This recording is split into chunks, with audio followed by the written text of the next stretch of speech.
aggregate planning dengan aplikasi PAMQM. Setelah aplikasinya dibuka, kita klik aggregate planning, lalu kita klik aggregate planning kembali. Setelah itu, title-nya kita ubah. Nah, di sini saya akan mengubah dengan aggregate planning Nilam Cahya. Lalu di number of period, datanya tidak saya ubah karena di data saya menggunakan 4 bulan. Lalu di row name, saya akan mengklik Januari, Februari, Maret karena mengikuti dengan data saya. Lalu diklik OK. Setelah itu akan muncul tampilan seperti ini. Dan saya akan membuka aplikasi Excel untuk memasukkan data-datanya ke kolom tersebut. Nah, di sini ada demand, kita copy dari bulan Januari sampai April. Lalu kita paste ke kolom demand. Lalu pada kolom regular time capacity, saya akan memasukkan datanya 1500 dari bulan Januari, Februari, Maret, dan April karena mengikuti dengan data yang berada di Excel. Untuk kolom value, datanya kita copy kembali, buka aplikasi Excel, kita copy, lalu paste. Setelah itu kita akan menggunakan metode analisis. Nah, untuk shortage saya menggunakan back order dan metodenya saya menggunakan smooth production average gross demand. Klik solve. Nah, data analisisnya sudah muncul nih. Jika kalian ingin mengetahui hasil analisis yang lain, di sini kita akan mengklik edit data. Setelah klik edit data, di sini metodenya bisa kita ubah. Di sini saya akan menggunakan smooth production average net demand. Nah, setelah itu kita klik solve. Nah, teman-teman, tadi itu adalah tutorial analisis aggregate planning dengan aplikasi PAMQM. Sebelum saya akhiri, saya akan memberikan sedikit penjelasan tentang apa sih itu aggregate planning dan apa saja metodenya. Jadi, aggregate planning adalah proses menentukan tingkat output atau kapasitas produksi secara keseluruhan untuk memenuhi permintaan yang diperoleh dari peramalan dan pesanan dengan tujuan meminimalkan total biaya produksi. Untuk metode analisis aggregate planning itu ada 4. Yang pertama ada smooth production atau average gross demand. Itu tuh produk stabil untuk permintaan yang bervariasi. Yang kedua ada smooth production average net demand. Nah, itu tuh permintaan besi rata-rata untuk produksi. Yang ketiga ada cash current demand. Itu adalah produksi sesuai dengan kapasitas saat ini. Yang terakhir ada cash previous demand. Itu adalah produksi berdasarkan permintaan di masa lalu. Untuk shortage-nya itu ada 2. Yang pertama ada back order, adalah pesanan yang belum terpenuhi. Yang kedua ada lost sales, adalah penjualan yang hilang karena tidak ada stok. Nah, setelah itu saya kembandingkan 2 metode dari masing-masing shortage. Metode pertama ada smooth production atau average gross demand dengan shortage back order. Bisa dilihat di kolom regular time production, per bulan nilainya itu sama, yaitu 1.300 per bulan. Dan total unitnya itu didapat dari bulan Januari hingga April dan hasilnya itu 5.200.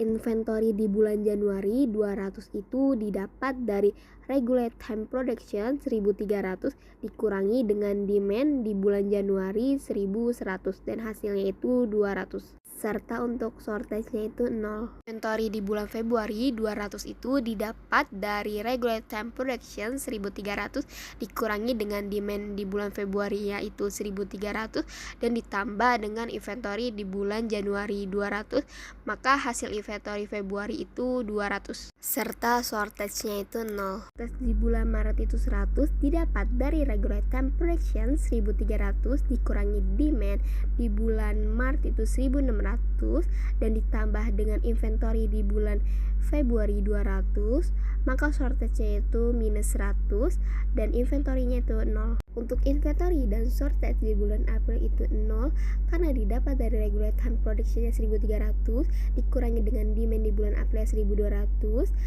dan ditambah dengan shortage di bulan Maret itu minus 100, maka hasil inventory dan shortage itu 0. Untuk subtotal cost-nya didapat dari masing-masing total unit dikali masing-masing biaya per unit. Total cost pada metode ini adalah $32.500 yang didapat dari penjumlahan subtotal cost. Metode kedua itu ada cash current demand dengan shortage-nya itu back order.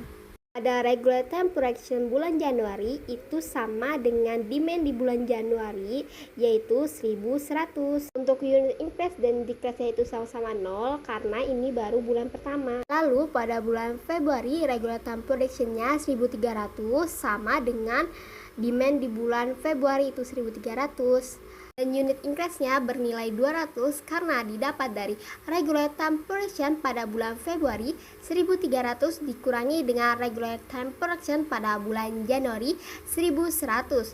Unit increase-nya itu bernilai positif 200 pada bulan Februari mengalami peningkatan dari bulan Januari. Lalu pada bulan Maret, regular time production-nya 1500 sama dengan demand di bulan Maret 1500. Dan untuk unit increase-nya 200 didapat dari regular time production pada bulan Maret 1500 dikurangi dengan regular time production pada bulan Februari 1300, maka hasilnya positif 200. Karena hasil positif, maka pada bulan Maret mengalami peningkatan dari bulan Februari. Lalu pada bulan April regular time production bernilai 1200 sama dengan demand di bulan April 1200. Dan untuk unit decrease-nya 300 didapat dari regular time production pada bulan April 1200 dikurangi dengan regular time production pada bulan Maret 1500 dan hasilnya minus 300. Jadi karena hasilnya minus pada bulan April mengalami penurunan dari bulan Maret. Jadi untuk subtotal cost-nya itu didapat dari masing-masing total unit dikali dengan masing-masing biaya per unit. Nah, jadi total cost pada metode ini adalah $33.100 yang didapat dari penjumlahan subtotal cost. Yang ketiga, ada shortage-nya lost sale dengan metode smooth production average gross demand. Jadi saya tidak akan menjelaskan perhitungan di lost sale karena pada dasarnya proses perhitungannya sama seperti di back order dengan metode smooth production average gross demand. Perbedaannya itu hanya terletak pada penanganan pesanan saat stok habis. Jadi di lost sale ini tuh pesanan yang tidak bisa dipenuhi langsung dianggap hilang dan tidak akan dipenuhi di kemudian harinya. Sedangkan pada perhitungan sebelumnya di back order, pesanan tersebut tetap dicatat dan akan dipenuhi saat stok sudah tersedia. Jadi total cost pada metode smooth production average gross demand dengan shortage-nya lost sale adalah $32.700. Keempat, ada metode cash current demand dengan shortage-nya lost sale. Pada metode cash current demand, baik menggunakan shortage back order maupun lost sale, total biaya dihasilkan ternyata sama.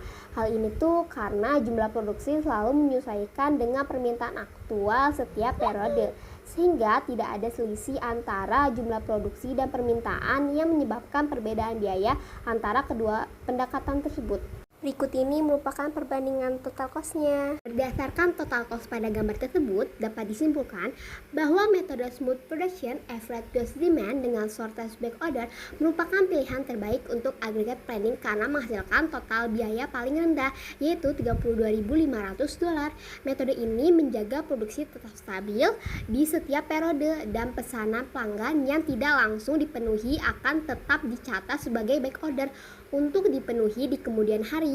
Hal ini membantu perusahaan menjaga loyalitas pelanggan sekaligus mengontrol biaya operasional. Sementara itu, metode cash current demand baik dengan pendekatan shortage back order maupun lost sale sama-sama menghasilkan total cost yang lebih tinggi, yaitu $33.100. Metode ini memang fleksibel karena produksi selalu mengikuti permintaan aktual. Namun, biaya penyesuaian kapasitas dan tenaga kerja menjadi lebih besar. Sedangkan pada metode smooth production dengan shortage lost sale, total cost yang dihasilkan adalah $32.700.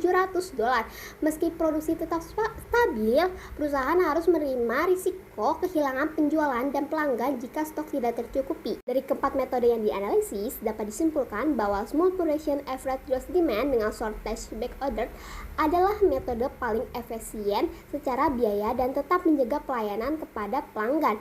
Sedangkan metode lain memiliki kekurangan seperti biaya penyesuaian yang tinggi dan risiko kehilangan pendapatan akibat lost sales.